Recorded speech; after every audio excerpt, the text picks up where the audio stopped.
Olá a todos, sejam todos bem-vindos a mais um episódio do Pode Inspirar.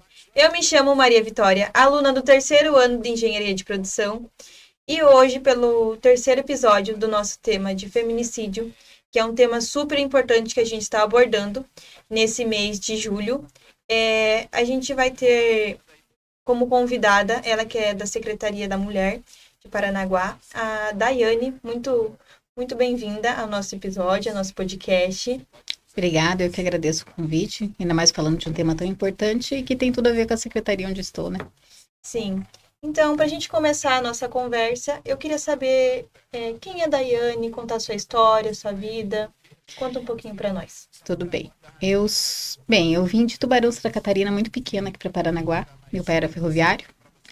E vindo para cá com 7, 8 anos, então hoje eu me considero uma parnanguara, né? Moro desde então aqui na cidade. Aqui constitui família, tenho 3 filhos. Minha mãe e meus irmãos todos moram aqui, então eu me sinto uma parnanguara já.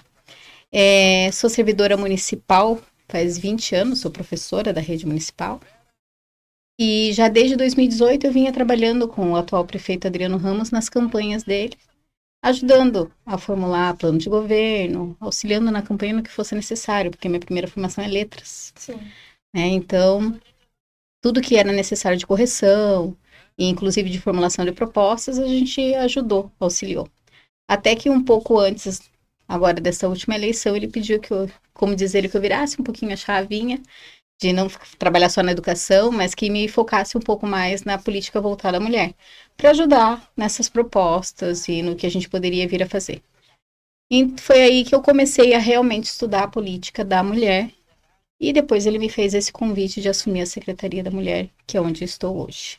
Eu acho que, resumidamente, o que eu posso falar de formação acadêmica, eu formei em Letras Portuguesas aqui na Unespar, foi a minha primeira graduação. Depois disso eu fiz administração, fiz letras espanhol, cheguei a cursar 2 anos de direito, mas parei. Trabalhei por 10 anos no judiciário também e fiz especialização em administração pública, em psicopedagogia, em educação especial, educação infantil. Fiz algumas especializações e tenho mestrado em ciência, tecnologia e sociedade. O currículo tá grande.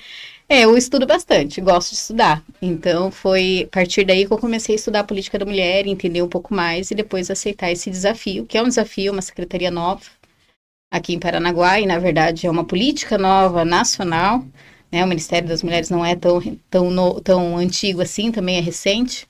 Então, é algo que a gente está trabalhando para ampliar no nosso país e aqui em Paranaguá não é diferente. Eu queria saber se, nesse tempo que você já começou a trabalhar na Secretaria da Mulher, se já teve alguma mudança perceptiva que você já viu ali dentro. Assim, a secretaria é uma secretaria nova, como eu falei, né? Ela começou em 2023, as meninas que eram da gestão anterior começaram um ótimo trabalho, se a gente for pensar pelo tempo que tem a secretaria, que é nova, né? Que fez 2 anos. E a gente tem, a primeira meta foi não deixar os serviços pararem, né? Então, a gente buscou fazer com que todo o serviço desse andamento. E a partir daí, ir melhorando os atendimentos. Então, assim, as feiras, que algumas das meninas que participavam reclamaram, assim, que embora teria que ter uma periodicidade correta, que seria um mês sim, um mês não estava acontecendo, às vezes eram canceladas. Então, a gente tem buscado dar essa continuidade e buscando respeitar o tempo correto. Então, a gente está fazendo sempre um mês sim, um mês não, buscando ir melhorando, e se a gente conseguisse fazer mais vezes, a gente faria, mas ainda é complicado, porque a gente precisa de espaço cedido de outras secretarias, que também atrapalham o desenvolvimento delas. Então, a gente, aos poucos, tem ido aumentando, né, buscando. O que hoje a gente está buscando concretizar é o CRAM, que é o Centro de Referência de Atendimento à Mulher Vítima de Violência. Porque hoje a gente tem a Casa da Mulher Parnanguara. Dentro da Casa da Mulher Parnanguara, a gente tem um acolhimento voltado à vítima de violência. E o CRAM, ele seria uma porta aberta, a gente fala, né? Qualquer mulher que se sentisse violada, que precisasse de auxílio, ela poderia chegar diretamente na casa.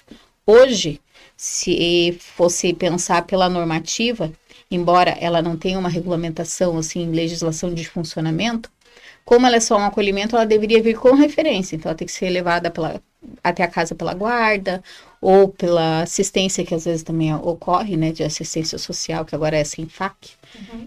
Ela é procurada primeiro. Então, E a maioria das vezes elas chegam com a guarda mesmo, ou com a guarda ou com a polícia militar. Então a gente precisaria dessa primeira triagem, vamos dizer assim, que viesse de outro órgão, né? Para chegar na casa e ficar no acolhimento. O CRAN não seria só para acolhimento, seria daí para atendimento jurídico, psicossocial e também, se for necessário, o acolhimento.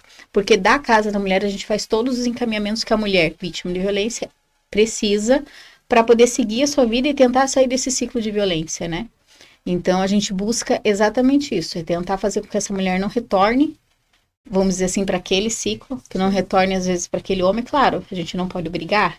Sim. Isso a gente tenta conscientizar do tipo de violência que ela está sofrendo. Porque muitas mulheres sofrem violência e não sabem que estão sofrendo violência. Elas não entendem, né? Porque elas começam, às vezes, com a psicológica. E isso vai até chegar na violência física, que é a mais conhecida, vamos dizer assim, que é a que ela entende como violência, ela já sofreu muitas vezes várias outras. A psicológica, a patrimonial.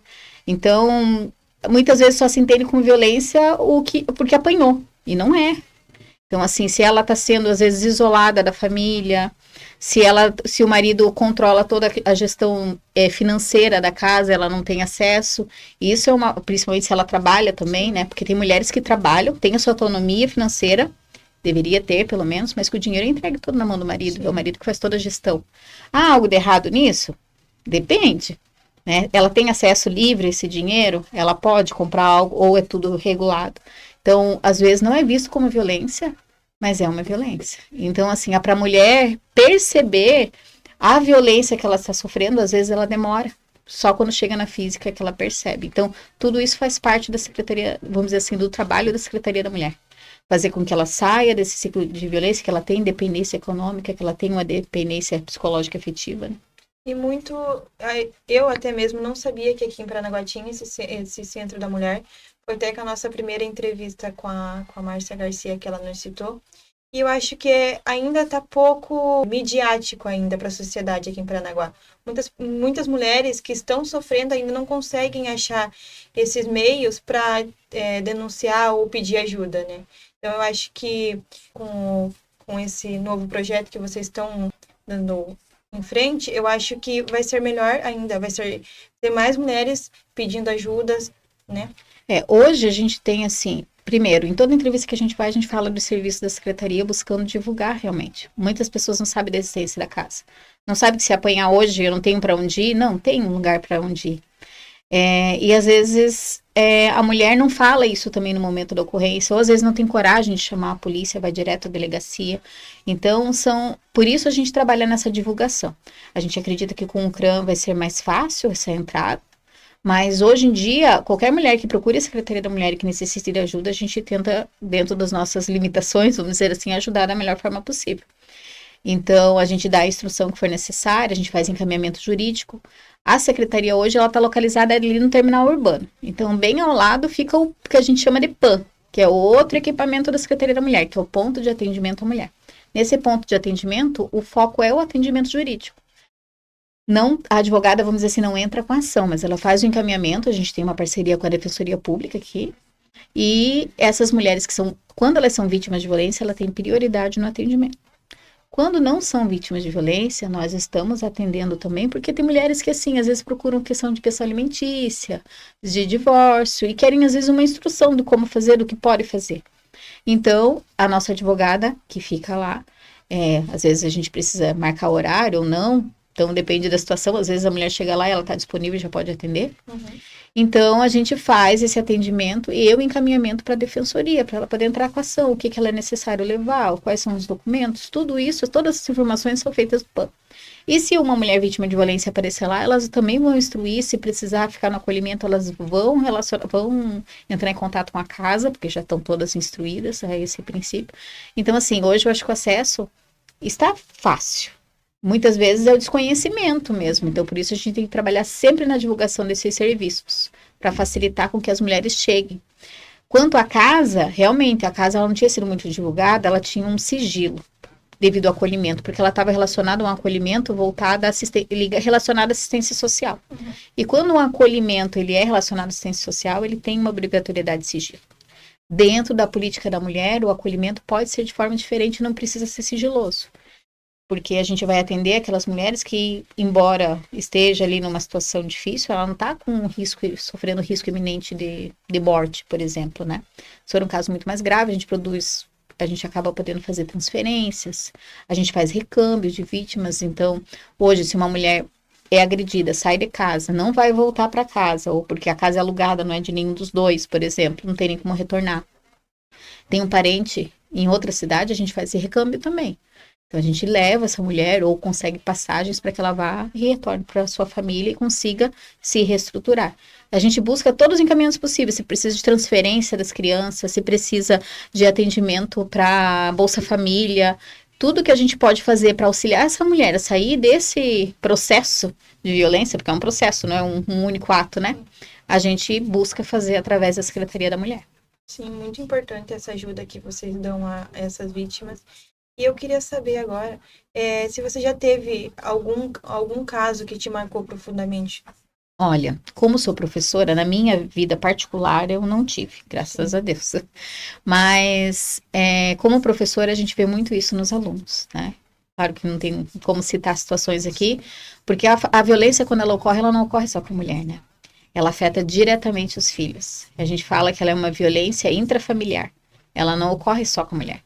A criança que assiste, ela sofre com isso. A criança que às vezes nem assistiu, mas por ela estar às vezes longe do pai, ela vai sentir, não vai entender o que está acontecendo. Então, as crianças são muito afetadas. Então, eu como professora, principalmente dos pequenos, porque o município trabalha até o 5º ano, a gente vivencia isso nas escolas. Então, acho que é isso que mais me marca, ver assim o quanto essa desestrutura, porque é uma desestrutura familiar, né, acaba afetando as crianças. Muito, muito, muito inspiradora essa sua fala. Eu queria saber se já teve alguma transformação que você já presenciou com essa nova conscientização que vocês estão fazendo aqui na cidade. Olha, eu não posso dizer que seja algo novo, porque eu não sei como que estava na gestão anterior, né? Mas eu digo assim, o que a gente vê de atendimentos, por exemplo, a casa recebeu o ano passado inteiro, que ela foi inaugurada em março, 16 mulheres. Até hoje, na casa, metade do ano, a gente já atendeu mais de 20 mulheres. Então, assim, a gente tem tido uma crescente de atendimento. Então, às vezes, parece que é algo que não acontece, mas que acontece. É porque é um atendimento que a gente não divulga. A gente não pode ser divulgando a mulher, a tal fulana de tal tá lá. A gente não fala de nomes, né? É sigiloso. Essa questão do nome da pessoa, em respeito à individualidade dela e à particularidade, ela é preservada. Só as técnicas da casa é que têm acesso a esses dados e o que ocorreu. Então, a gente verifica, assim, em alguns casos, o quanto elas saem agradecidas, sabe? Às vezes as crianças que também ficam lá com as mães, algumas que acabam se instalando próxima à região da casa, passam pela frente, e o carinho que elas pegam pelas técnicas lá, sabe? Chamam no portão, pedem coisas só para poder conversar com elas. Uns dizem, eu queria tanto morar aqui, né? A gente sabe que é um acolhimento provisório, então, assim, é um momento. Geralmente a mulher fica ali para ficar o quê? Para receber a medida protetiva, que geralmente demora umas 72 horas. E às vezes um pouco mais quando tem essas questões de recâmbio, de verificar para onde que ela vai. Então a gente tenta também, se não tem emprego e quer trabalhar, a gente tenta conseguir entrevistas de emprego. Então, assim, tudo que a gente pode realmente auxiliar, a gente vai. Então, o que me marca realmente é você ver, assim, o feedback, vamos dizer assim, dessas mulheres quando saem de lá. De a gente levar para outra cidade, o quanto elas agradecem muitas vezes, porque tem casos que, quando a região é mais próxima, que a gente leva com o carro da secretaria, que as nossas técnicas levam. Então, assim, o quanto elas ficam agradecidas, choram no caminho quando estão voltando para casa, né? Então, acho que é isso, saber, assim, que a gente está tentando fazer o melhor para ajudar essas mulheres, eu acho que é o que me toca mais. Deve ser muito gratificante, né? Exato. Eu queria que você passasse para o povo que nos assiste dicas para a gente identificar os sinais que as mulheres estão sofrendo agressão, tanto psicológica como física, e de alguma maneira ajudar elas. Olha, pelo que eu percebo, na grande maioria, elas mesmas não percebem que estão sendo vítimas de violência. Às vezes é mais fácil para uma pessoa de fora enxergar isso, principalmente familiares, quando tem um contato maior, do que ela mesma. E é muito delicado. A gente sabe que tudo que envolve família ou envolve alguma denúncia ou algum fato, eles falam, tem aquela frase, né, em briga de marido e mulher não se mete a colher, mas nesse caso a gente mete sim. Porque é necessário fazer com que essa pessoa entenda que ela está sofrendo a violência. Então, assim, mais fácil é para a família. É a família conseguir chegar nessa pessoa, entender, fazer ela perceber que ela está sendo vítima de uma violência. Se muitas vezes não vai ser aceito de início. Muitas vezes vai ter que chegar até a violência física, como eu comentei, para então ela perceber que ela está sendo realmente alvo de violência. Algumas mulheres conseguem perceber com o auxílio da família. E muitas vezes, quando a família começa a fazer esse caminho, o homem costuma isolar. Então, assim, se é uma das principais características, é essa. Acredito que, na minha opinião, né? Pode ser que as pessoas tenham outra, mas é o isolamento.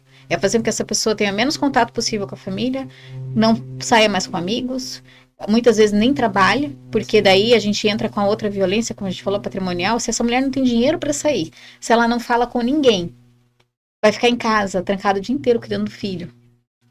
Como que ela vai perceber ou alguém ajudar e como que ela vai sair dessa situação? Então, assim, começa a ficar um pouco mais complicado. Então, um homem que tem esse perfil, ele costuma fazer isso.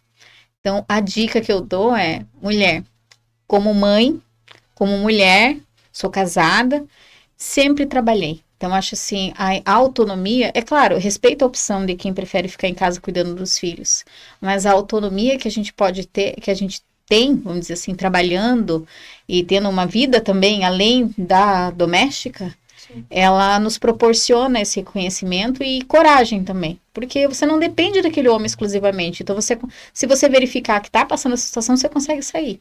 Então, o que eu posso dizer é isso, você verificar sempre com os familiares, eu acho que é o que pode fortalecer essa mulher, e quanto mais autonomia financeira, principalmente, ela tem, quanto mais ela gerir a sua vida, menos ela vai cair nesse tipo de violência e menos a gente vai chegar ao feminicídio, porque o feminicídio é o resultado final de todas essas violências.